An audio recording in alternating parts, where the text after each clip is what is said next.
La forêt violette semblait respirer comme un être vivant. Chaque feuille tremblait sans vent, chaque lueur dans l'ombre paraissait observer.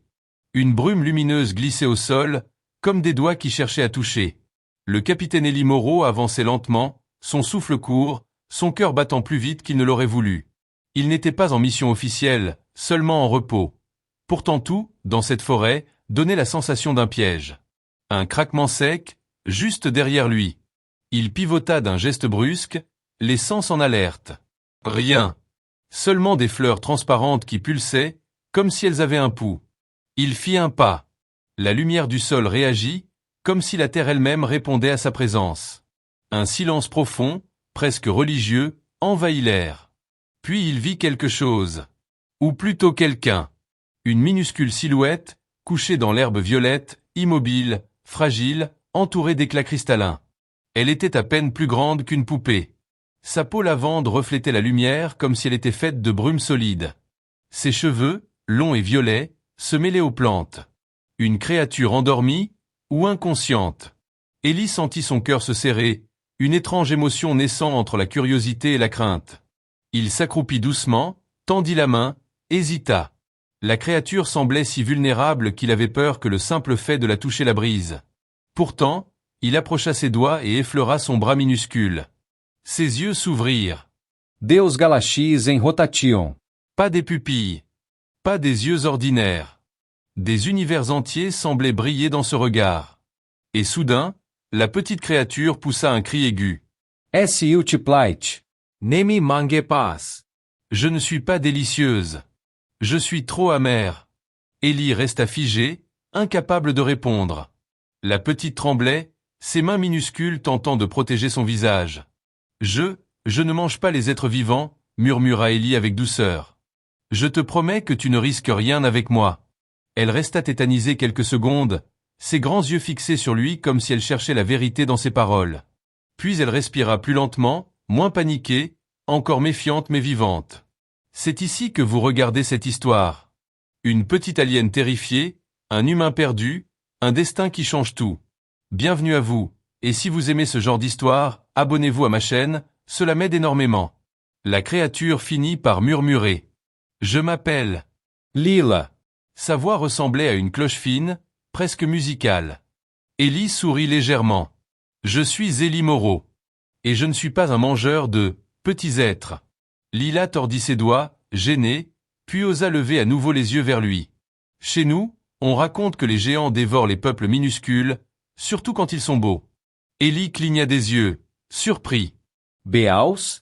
Elle rougit, mais un sourire se dessina au coin de sa bouche. Oui, tu es un beau géant. Élie se sentit soudain idiot. Il ne savait pas quoi répondre à cela. Alors il préféra changer de sujet. Pourquoi étais-tu ici, seul? Lila baissa la tête. J'ai cherché de la mousse lumineuse pour mon village. Elle sert à guérir. J'ai glissé sur un cristal, ma tête a tourné. Elle montra un sac minuscule, presque invisible dans les herbes. Élie le ramassa délicatement, comme un bijou fragile, puis le lui tendit. Lila sembla surprise qu'il soit aussi attentif. Ses yeux, encore brillants de peur, devinrent un peu plus doux. Merci, dit-elle d'une voix timide. Tu es très gentil pour un géant. Chez nous, on dit que les grands ne pensent qu'à dominer. Élie resta silencieux, troublé. E observa la forêt, immense, belle, mystérieuse.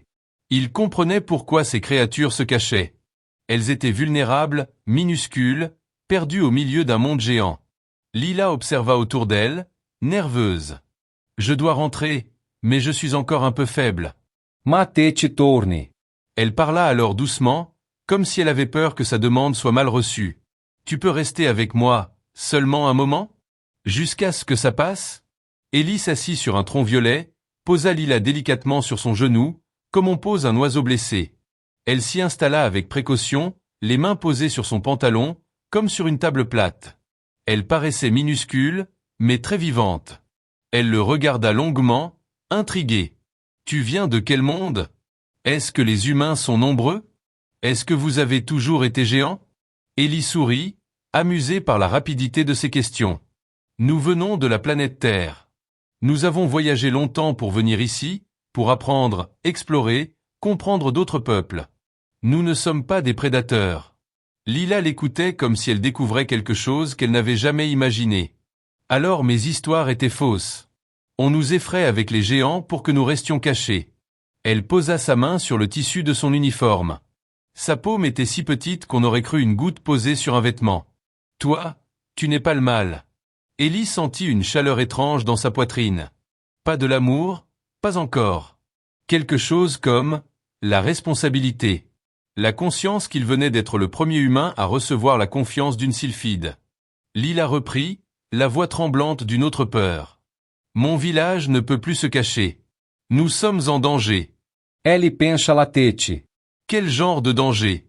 Elle serra son sac de mousse lumineuse contre elle, comme si elle protégeait un enfant. Des bêtes. Des griffes éclats. Elles se nourrissent de nos cristaux. Elles grandissent. Elles deviennent folles. Elles ont pris un enfant. Le silence retomba entre eus, lourd, glacial, brutal. Lila leva ses yeux galactiques vers lui. Si nous n'avons pas d'aide, notre peuple disparaîtra. Ellie sentit son cœur battre avec force. Il n'était qu'un soldat en permission.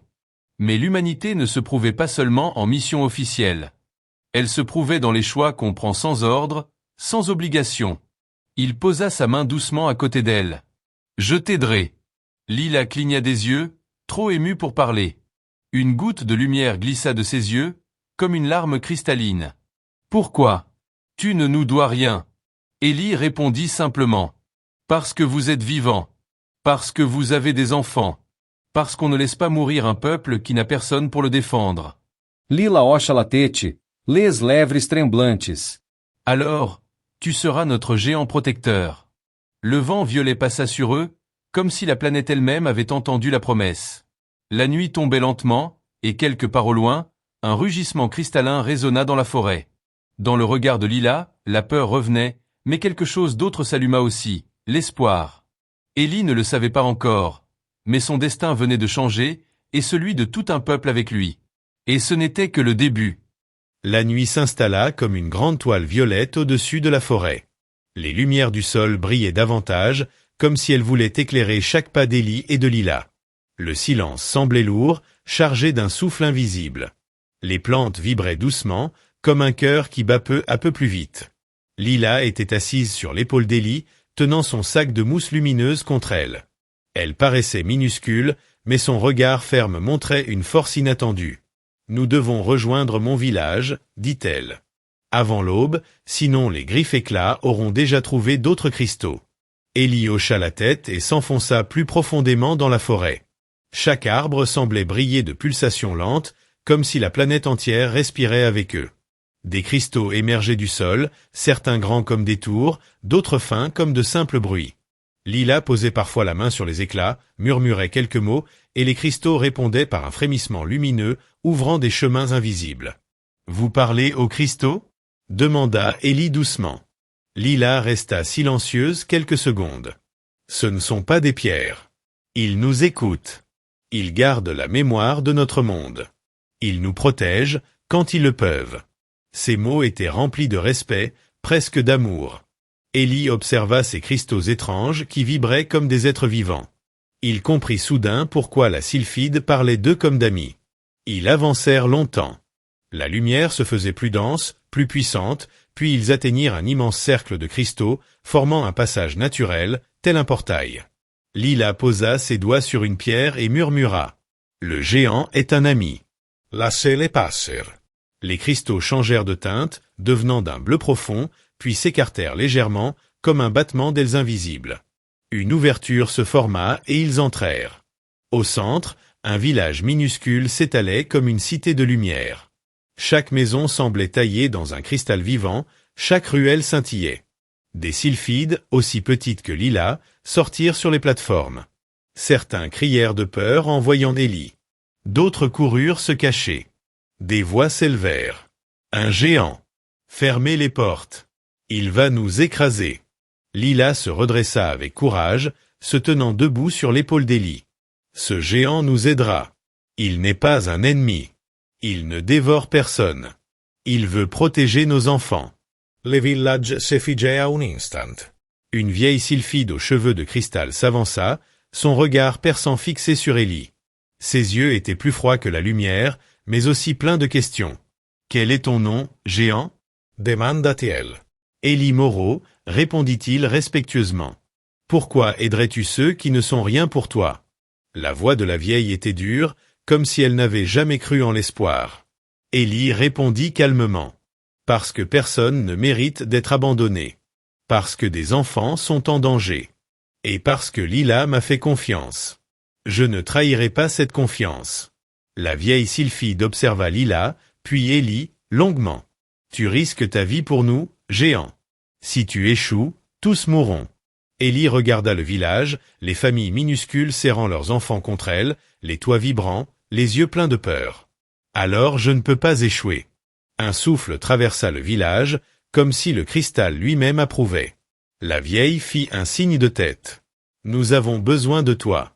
Nous n'avons plus de guerriers assez forts. Les griffes éclats dévorent tout.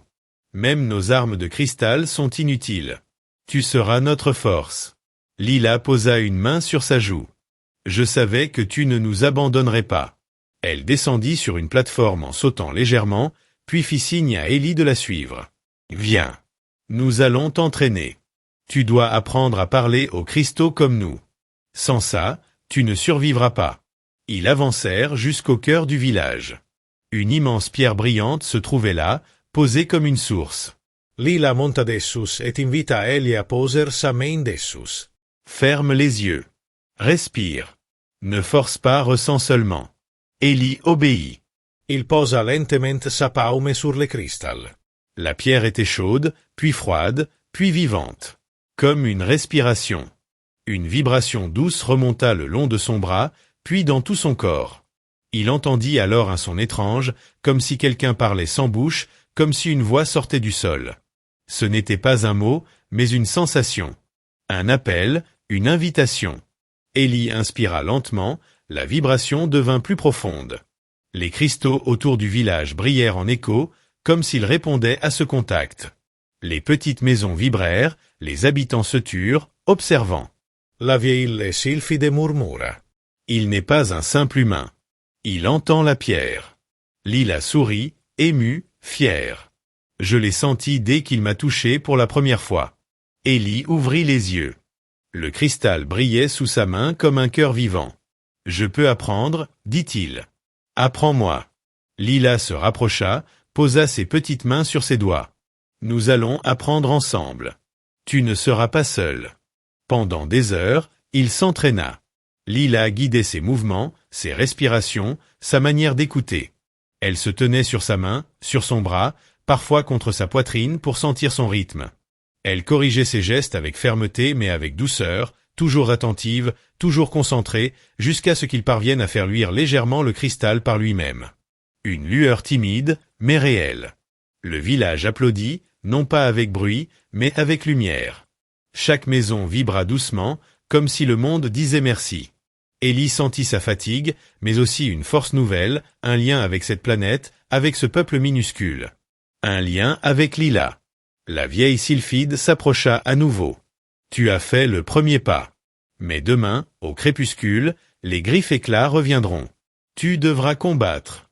Si tu échoues, nos enfants mourront. Notre village s'éteindra. » Élie sentit la pression, mais pas la peur. Il regarda Lila, qui le fixait avec un mélange d'admiration et de confiance absolue. « Je serai prêt, dit-il. » Lila dit avec une voix douce, mais vibrante d'émotion. « Je combattrai avec toi. Ensemble, nous serons plus forts. » Elle posa sa petite main sur son cœur. « Tu n'es pas seulement notre protecteur. Tu es notre espoir. » Élie sentit son propre cœur battre plus fort. Pas pour la guerre à venir. Pas pour la gloire. Mais pour ce peuple minuscule qui croyait en lui. Pour cette petite créature qui lui avait offert sa confiance, sa vérité, sa vie. La nuit s'épaissit autour du village. Les cristaux clignaient comme des étoiles proches. Le silence annonçait déjà les pas des bêtes à venir. Et dans ce silence, Élie Moreau comprit une chose simple. Il n'était pas venu pour explorer. Il était venu pour rester humain. La bataille n'avait pas commencé. Mais la promesse était faite. Le soleil de Sylvia ne se couchait pas comme celui des autres mondes. Ici, le crépuscule n'était pas une fin, mais une montée. Une montée de lumière violette qui enveloppait tout. Les cristaux devenaient plus brillants, la forêt devenait plus vivante, comme si la nuit donnait naissance au vrai visage de la planète. Dans le village sylphide, tous se préparaient en silence. Des mères minuscules serraient leurs enfants contre elles, les tenant comme des gouttes précieuses qu'il ne fallait pas laisser tomber. Des pères façonnaient de petits arcs faits de cristal vivant, même s'ils savaient qu'un arc minuscule ne pourrait rien contre les monstres. Les anciens murmuraient aux pierres, les priant de protéger les maisons. Élie, lui, ne priait pas. Il observait la lueur des cristaux, ressentait l'énergie sous ses doigts et se préparait comme un soldat. Lila était perchée près de son épaule, l'air concentré, presque sévère. Elle aussi avait peur, même si elle essayait de ne pas le montrer. « Ne laisse jamais ta respiration se bloquer », dit Lila. « Si tu te crispes, la pierre ne ti écoutera plus. » Élie essaya. Il inspira, lentement. Le cristal sous sa main vibra comme un cœur fatigué. Il inspira de nouveau. La vibration devint plus nette, plus forte. « Bien, » dit Lila. « Tu dois te connecter, pas dominer.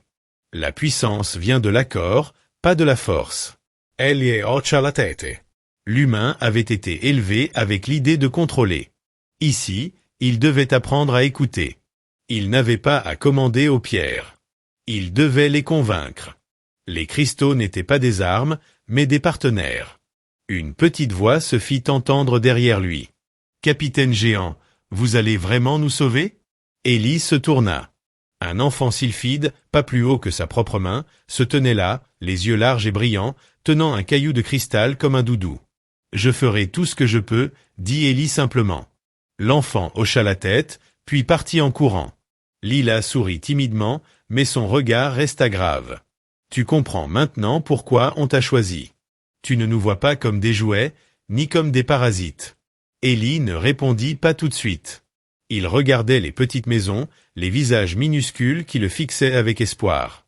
Un espoir trop lourd pour eux, trop léger pour lui. Il sentit alors son devoir se transformer. Ce n'était plus aider les petits.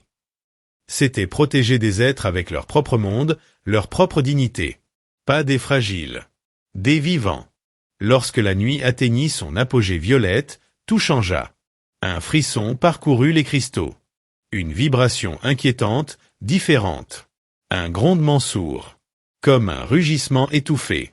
Les lumières du sol se mirent à trembler. Les fleurs translucides replièrent leurs pétales comme si elles craignaient la mort.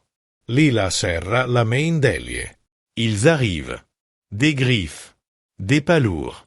Une ombre dans la brume violette. Puis 2. Puis 3. 3 monstres faits de cristal brut, taillés comme des animaux sauvages, plus haut qu'Élie à l'épaule, leur corps recouvert de plaques tranchantes et de lumière pulsante. Leurs yeux n'étaient pas des yeux, mais des fissures incandescentes.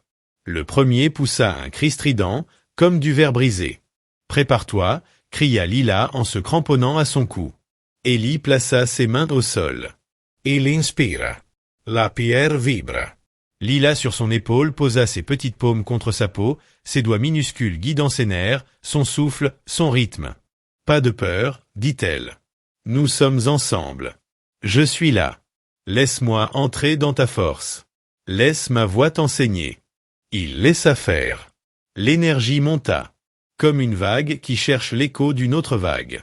Comme un battement de 2 cœurs qui se cherchent. La vibration devint intense, brûlante, vivante. Lila cria d'une voix claire, presque chantée. Maintenant. Élie souleva ses mains. L'énergie se concentra, puis explosa en une lumière blanche violette. Le premier griffe-éclat fut projeté en arrière, son corps résonnant comme une cloche déformée. Les 2 autres chargèrent. Élie esquiva le premier, guidé par les mains de Lila contre sa nuque. Il frappa le sol du poing, la pierre répondit, envoyant une onde lumineuse. Une vague d'énergie surgit, fendant les pattes cristallines d'un autre monstre. « Oui » criait Lila. « Continue » La pierre t'écoute. Mais le combat n'était pas simple. Les monstres apprenaient vite. Ils se mirent à contourner, à bondir, à viser la source d'énergie, Élie lui-même. L'un d'eux sauta, toute griffe dehors. Lila hurla. « Attention! Écarte-toi. Elie roula au sol, la pierre pulsa su son dos. Le monstre s'écrasa sur un mur de cristal, qui éclata en morceaux tranchants comme des lames. Des familles sylphides crièrent, effrayées, fuyant dans leur maison. Protégez les enfants. Cria Elie. Lila posa les mains sur son épaule et murmura, la voix tremblante. Ne pense pas à tous en même temps. Pense à un seul. À moi. Je suis avec toi. Nous sommes un. Alors Élie ne pensa qu'à elle. À Lila, minuscule, vibrante, courageuse. Il posa sa main au sol, la pierre vibra violemment, presque bruyamment. La lumière monta le long de ses bras, brûlant sa peau, mais il ne lâcha pas. Lila murmura comme une prière. Ne contrôle pas aime la pierre. Demande-lui. Respecte-la. Élie souffla. L'énergie devint douce, puis puissante. Il leva ses mains, non plus pour frapper, mais pour offrir. Pour appeler. Pour demander. Le sol répondit. Une colonne de cristal surgit, perçant le dernier griffe éclat par le ventre. Le monstre poussa un cri de verre brisé, explosa en morceaux coupants, qui retombèrent comme une pluie dangereuse. Mais la pierre se transforma soudain, arrondissant les morceaux, pour ne blesser personne. Le combat prit fin dans un silence choqué. Les villageois sortirent, tremblants, émus. Certains pleuraient. Le petit enfant du début s'approcha, levant les bras vers Élie comme si c'était un héros. Lila, encore sur son épaule, n'avait plus la force de tenir. Elle glissa contre son cou, épuisée. Élie la prit délicatement dans sa paume pour ne pas qu'elle tombe. « Tu as réussi » dit-elle d'une voix faible mais heureuse. « Non. Nous avons réussi » répondit Élie. La vieille sylphide savanca, les larmes soyeu. Le géant a écouté la pierre. Il ne s'est pas servi d'elle comme d'une arme. Il a demandé son aide. La pierre lui a répondu. Il a notre respect. Elle leva la main vers Lila, avec une tendresse rare. Petite Lila, grâce à toi, nous avons trouvé un allié. Pas un soldat. Un protecteur. Lila, épuisée, sourit faiblement. Elle posa sa petite main sur celle d'Élie. Ce n'est que le début, dit-elle. Élie sentit quelque chose de nouveau dans son cœur. Pas une mission. Pas un devoir. Un lien. Une promesse. Les cristaux brillèrent autour d'eux, comme un ciel vivant. Et quelque part, au loin, dans l'ombre violette, un rugissement encore plus puissant résonna. Les griffes éclats n'étaient que la première menace. Lila leva les yeux vers Élie, inquiète malgré la victoire. Nous devons aller au cœur ancien. C'est là que tout commence. Élie, sans hésiter, répondit. Je te suivrai. Le destin venait de changer. Le lendemain, le soleil violet n'avait pas encore atteint le ciel que Lila était déjà éveillée. Elle se tenait près de la main d'Élie, assis contre un grand cristal qui leur servait d'abri. Elle l'observait dormir, étonnée par la taille de ses doigts qui semblaient pouvoir écraser une maison entière, mais qui, la veille, avait sauvé son peuple avec douceur. Elle regarda ses traits, sa respiration calme, sa bouche légèrement entr'ouverte, et pensa. Comment un être si gigantesque peut-il être plus délicat que certains des nôtres? Elle toucha doucement son poignet, comme pour vérifier qu'il était réel. Élie ouvrit les yeux lentement, surpris de la voir si proche. « Tu m'espionnes » demanda-t-il d'une voix encore endormie. « Je vérifie que tu respires encore » répondit-elle avec un petit sourire. Élie sourit à son tour, puis reprit un air sérieux. « Aujourd'hui, nous allons au cœur ancien. Tu es sûr que c'est nécessaire » Lila hocha la tête, son regard brillant d'une certitude profonde. « Sans le cœur ancien, nous ne pourrons jamais vaincre toutes les bêtes. Les griffes éclats ne sont pas seulement des animaux sauvages. Quelque chose les pousse, quelque chose les transforme. Et ce quelque chose vient du cœur. » Les sylphides du village s'approchèrent. On apporta à Lila un petit bâton cristallin, comme une arme de lumière. On donna à Élie une pierre creuse, taillée comme un récipient. C'est une pierre résonnante, expliqua un ancien. Si tu poses ta main dessus, elle absorbera la vibration de ton cœur. Tu devras entrer dans le cœur ancien avec cette vibration. Sinon, le cristal ne te laissera pas passer. Élie prit la pierre. Elle était lourde, froide, et quand il la serra, elle devint presque chaude, comme si elle reconnaissait sa présence. Lila monta sur son épaule, et ils prirent la route. Ils quittèrent le village, s'enfonçant dans une forêt encore plus dense que celle qu'Élie avait traversée seule. Ici, les arbres n'étaient pas seulement violets, ils avaient des veines de lumière qui couraient sous leur écorce. Les cristaux poussaient comme des fleurs, vibrants, respirants. Le sol lui-même semblait pulser comme une peau vivante. Comment faites-vous pour vivre au milieu d'autant de vie étrange? Demanda Elie. Nous n'avons jamais pensé que la forêt était étrange, répondit Lila. Ce sont les humains qui voient la différence. Pour nous, c'est naturel. À mesure qu'ils avançaient, les arbres se firent plus larges, les pierres plus lumineuses, et l'air vibrait de murmures. Élie ne savait pas s'il rêvait ou si les voix étaient réelles. Il entendait des sons, presque des pensées qui n'avaient pas été prononcées. Lila le sentit. Ne les écoute pas trop. Le cœur ancien parle, mais il peut aussi faire perdre l'esprit à ceux qui veulent comprendre tout, trop vite. Reste simple. Respire. Ne cherche pas à contrôler. Iloccia la tête et continua.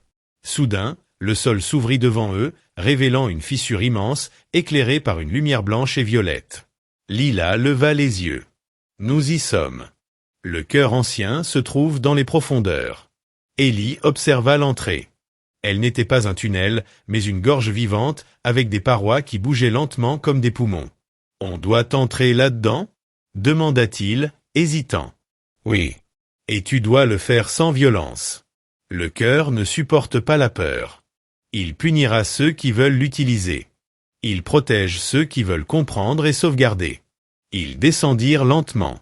La lumière intérieure devenait plus forte à chaque pas, éclairant leur visage comme si une étoile brûlait au centre de la terre. La paroi vibrait doucement, comme si elle reconnaissait leur présence. Au bout d'un long moment, ils arrivèrent dans une salle vaste, ronde, d'un blanc éclatant, recouverte entièrement de cristaux purs. Au centre, levé comme un trône vivant, se trouvait une immense pierre translucide, respirant comme un cœur. Élie sentit sa poitrine se serrer. Il avait l'impression qu'il se tenait devant une intelligence ancienne, un être plus vieux que les étoiles. Lila s'avança, minuscule devant cette montagne de lumière. « Cœur ancien, nous ne venons pas pour dominer.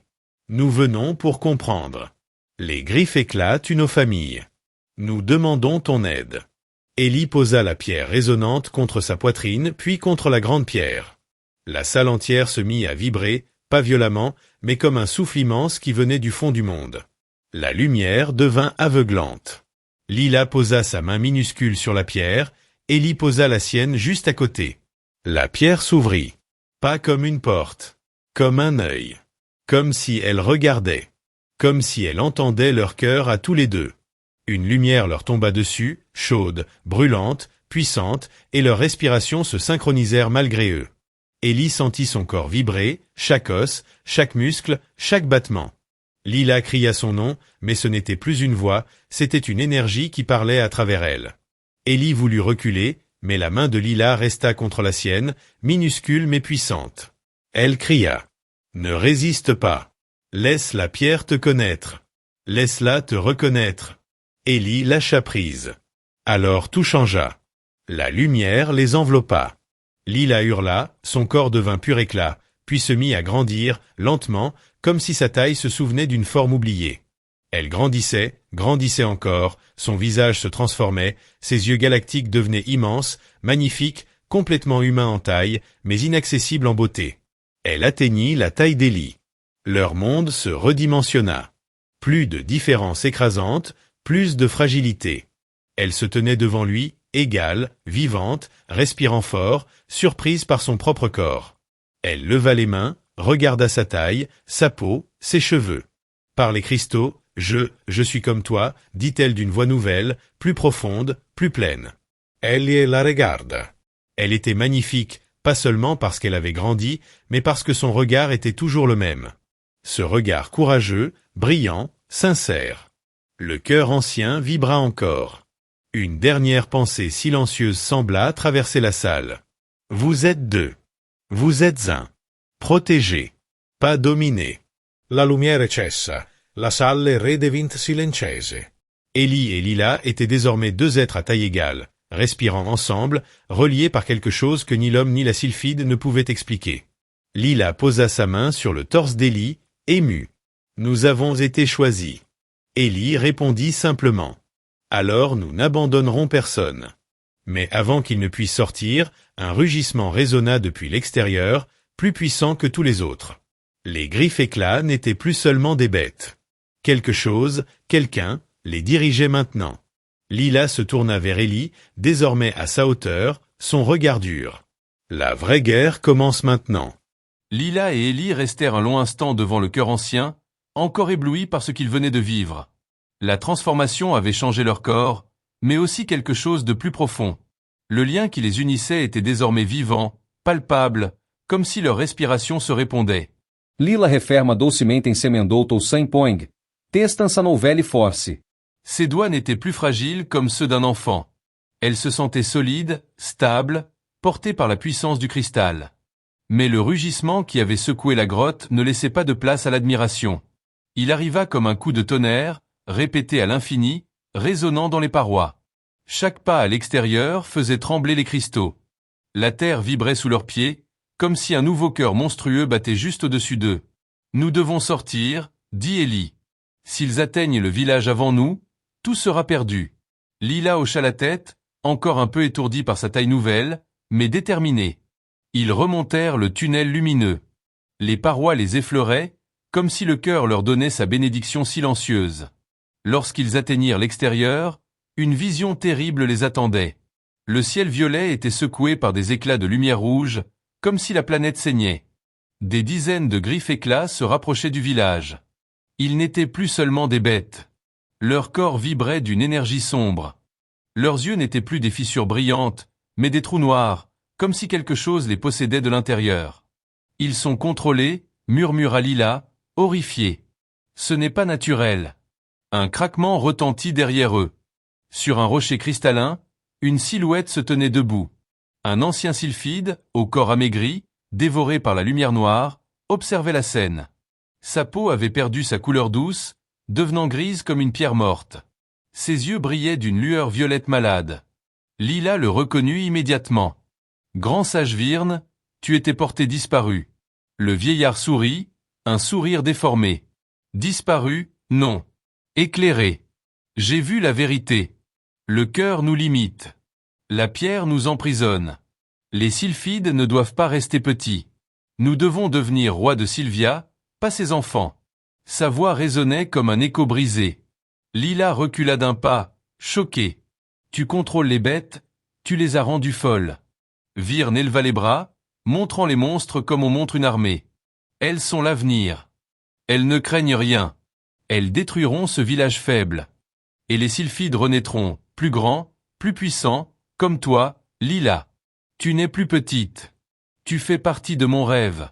Lila sentit un frisson traverser sa colonne, mais pas de fascination, un dégoût profond. Je n'ai pas grandi par haine ni par soif de pouvoir. J'ai grandi pour protéger ceux que j'aime. Virne éclata d'un rire sec. Tu n'es pas différente de moi. Tu as choisi un géant. Ensemble, vous écraserez ce monde. LS avança. Les punhos serréis. Nous ne voulons pas dominer. Nous voulons préserver la vie. Tu as perdu ton âme pour une grandeur vide. Les yeux du vieillard se plissèrent, pleins de mépris. Alors, essayez de l'arrêter, géant. Les griffes éclats chargèrent. Élie attrapa Lila par la taille et l'entraîna en avant. Cette fois, ils couraient côte à côte, leurs pas lourds faisant trembler le sol. Les cristaux sous leurs pieds répondaient à chaque impact, comme s'ils reconnaissaient leur alliance. La première bête lança ses griffes. Lila esquiva avec agilité, sa nouvelle taille la rendant aussi rapide que forte. Elle leva ses mains, concentra sa respiration et poussa une onde de lumière pure qui fit vaciller le monstre. Élie la suivit, posant ses deux mains sur la terre. « Aide-moi !» Lila posa sa palme contra Sanuque, guidante sem souflifle. « Ne force pas. Invite la pierre. Fais-la vibrer avec toi. » E o inspira. La terre vibra. Un mur de cristal surgit, stoppant l'assaut de 3 monstres d'un seul bloc. Lila sauta sur le mur, tendit la main vers les griffes éclats, et laissa la lumière jaillir de ses doigts.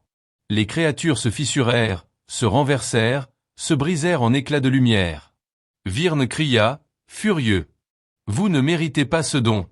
Vous auriez dû devenir des dieux. » Élie courut, sa respiration lourde, ses mains prêtes à frapper. Lila l'accompagna, leurs mouvements synchrones comme deux cœurs jumeaux. Ils combattirent ensemble, sans hésitation, ni domination. La pierre répondait, la lumière les aidait, et chaque action portait un sens simple, protéger. Lorsque le dernier monstre tomba, Virne tenta de s'enfuir. Lila tendit la main et fit vibrer un petit fragment de cristal sous ses pieds. Le sol s'éleva comme une cage, et le vieillard s'effondra, épuisé. « Tu croyais grandir en détruisant ?» dit-elle d'une voix triste. « Tu as oublié que la grandeur ne vient pas du pouvoir. Elle vient de ceux que l'on choisit de protéger. » Virne baissa la tête, vaincu, rongé par son propre choix. Il pleura sans larmes, son corps se réduisant lentement, comme si la pierre reprenait ce qu'il avait volé. Le ciel s'adoucit. La lumière violette devint paisible. Les cristaux calmèrent leurs battements. Le village s'avança, stupeur et joie mélangées. Les sylphides regardaient Lila, désormais grande, et Ellie, le géant devenu allié. Un enfant s'approcha, touchant la main immense de Lila avec admiration. « Tu n'es plus petite, mais tu es toujours notre Lila. » Lila sentit son cœur trembler d'émotion. La taille ne change pas l'amour que l'on porte. Elle regarda Ellie. Il la regardait aussi, comme si leurs chemins n'avaient jamais été séparés. Il lui tendit la main, et elle la prit sans hésiter, leurs doigts s'entrelacèrent, égaux. « Tu restes avec nous ?» Demanda-te-elle. Ellie sourit doucement. « Tant que votre monde aura besoin de moi, et tant que toi, tu voudras que je reste. » Lila pencha la tête contre sa poitrine. « Alors tu n'es plus seulement un visiteur. Tu es de notre monde. » Les cristaux brillèrent doucement, comme un murmure d'approbation. La planète semblait respirer avec eux, paisible, vivante, reconnaissante. Et dans ce calme nouveau, sans guerre, sans crainte, Ellie et Lila comprirent que leur rencontre, née de la peur, avait offert à deux peuples une nouvelle histoire. Une histoire non pas de domination, mais de lien. Non pas de pouvoir, mais de cœur. Ainsi se termina la lutte. Non par la force seule, mais par l'union. Car sur Sylvia, ce n'est pas la taille qui fait la grandeur. C'est ce que l'on choisit de protéger. Coração roxo faíscas.